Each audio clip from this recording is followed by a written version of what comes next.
আসসালামু আলাইকুম। সংবাদে আপনাদের সবাইকে স্বাগত জানাচ্ছি। আমি ফিরোজ তোহা। শুরুতেই আরবে কেবলস সংবাদ শিরোনাম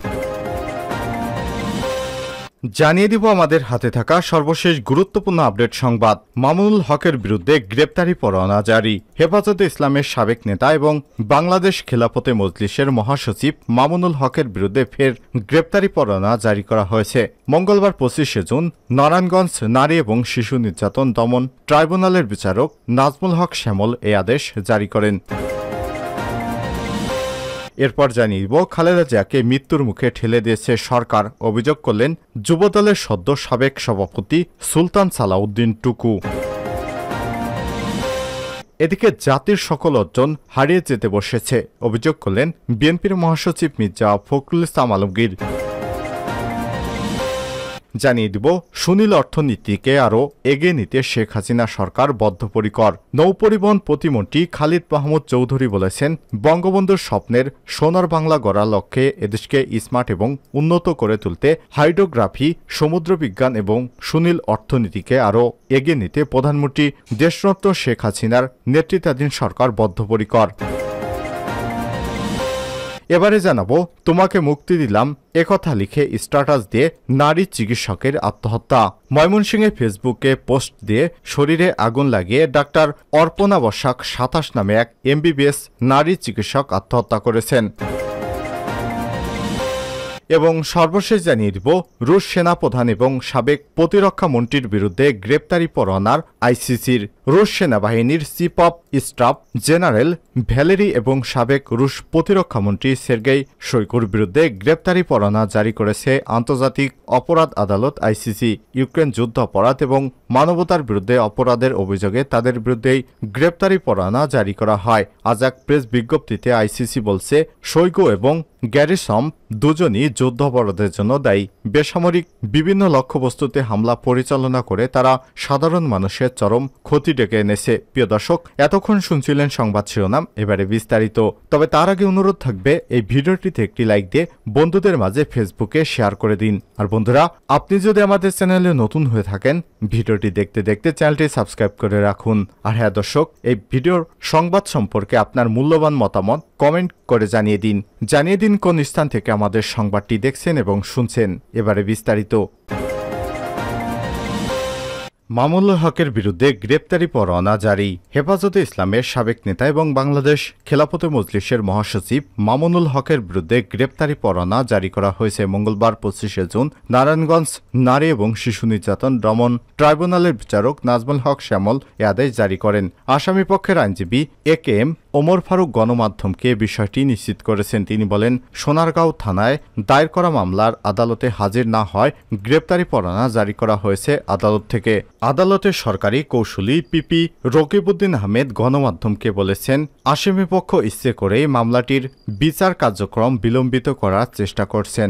রায় তাদের বিপক্ষে যাবে, এজন্য তারা দেরি করছেন। আজ সাক্ষীরা আদালতে উপস্থিত হয়েছিলেন, কিন্তু আসামি আসেনি, তাই আদালত মামুনুল হকের বিরুদ্ধে গ্রেপ্তারি পরোয়ানা জারি করেছে। সোনারগাঁও থানায় ধর্ষণ মামলায় গত 4 এপ্রিল জামিন পান হেফাজত ইসলামের সাবেক যুগ্ম মহাসচিব মামুনুল হক। এরপর গত 3 মে কাশিমপুর কারাগার থেকে তিনি মুক্তি পান। প্রসঙ্গত 2021 সালে 3 এপ্রিল নারায়ণগঞ্জের সোনারগাঁও থানা এলাকায় রয়্যাল রিসোর্টে স্ত্রীসহ অবরুদ্ধ হন মামুনুল হক। পরে ওই রিসোর্টে ভাঙচুর করে মামুনুল হককে ছিনিয়ে নেয় তার অনুসারীরা।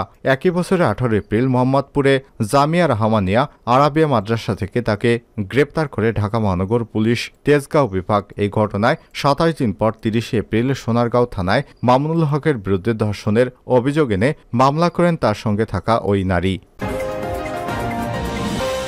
খালেদা জিয়াকে মৃত্যুর মুখে ঠেলে দিচ্ছে সরকার, টুকু।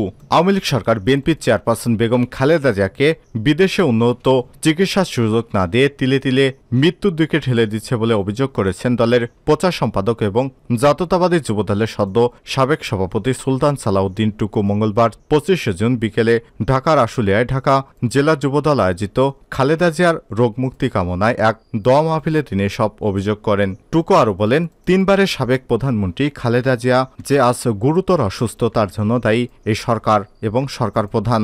আন্তর্জাতিক মানবাধিকার সংস্থা, বিভিন্ন দেশ এবং সংস্থা, এমনকি জাতিসংঘ পর্যন্ত বেগম খালেদা জিয়ার স্বাস্থ্য নিয়ে উদ্বেগ প্রকাশ করেছেন।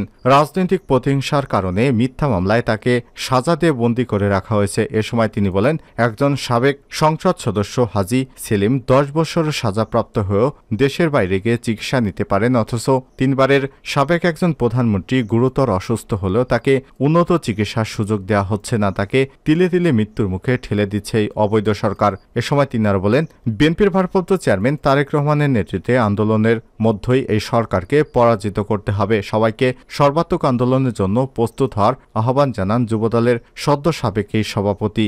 ঢাকা জেলা যুবদলের সভাপতি ইয়াসিন ফেরদৌস মুরাদের সভাপতিত্বে এবং জেলা যুবদলের সাধারণ সম্পাদক মোহাম্মদ আয়ুব খানের সঞ্চালনায় এতে জেলা যুবদলের বিভিন্ন ইউনিটের নেতাকর্মীরা উপস্থিত ছিলেন। জাতির সকল অর্জন হারিয়ে যেতে বসেছে, মির্জা ফখরুল। বিএনপির মহাসচিব মির্জা ফখরুল ইসলাম আলমগীর বলেছেন, জাতির সকল অর্জন এগিয়ে যা এখন অন্ধকারে হারিয়ে যেতে বসেছে।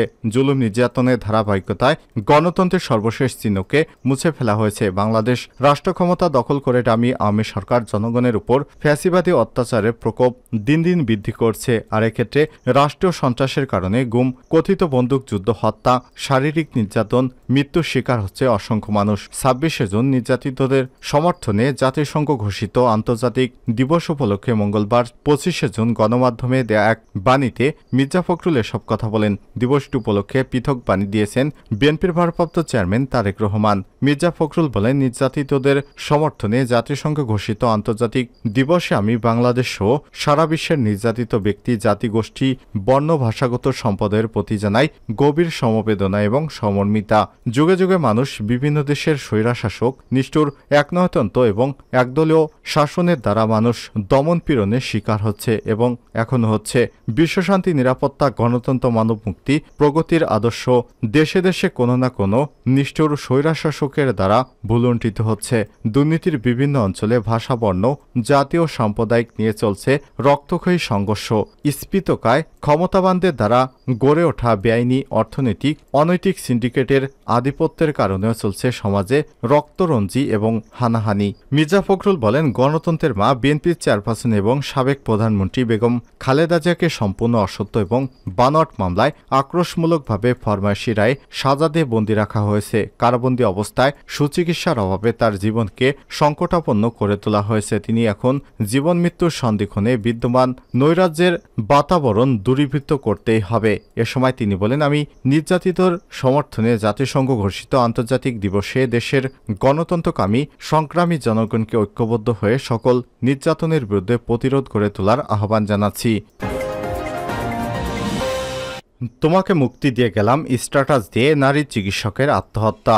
ময়মনসিংহের ফেসবুকে পোস্ট দিয়ে শরীরে আগুন লাগিয়ে ডাক্তার অর্পণা বর্ষাক 27 নামে এক এমবিবিএস নারী চিকিৎসক আত্মহত্যা করেছেন। এই ঘটনায় স্থানীয়দের মধ্যে তোলপাড় সৃষ্টি হয়েছে। মঙ্গলবার 25শে জুন সকালে ময়মনসিংহ নগরীর পণ্ডিতপাড়া এলাকায় লালদাস ভবনের নিচতলায় দুর্ঘটনা ঘটে। তবে এদিন বিকেলে ঘটনাটি জানাজানি হলে তোলপাড় সৃষ্টি হয় সামাজিক যোগাযোগ মাধ্যমে।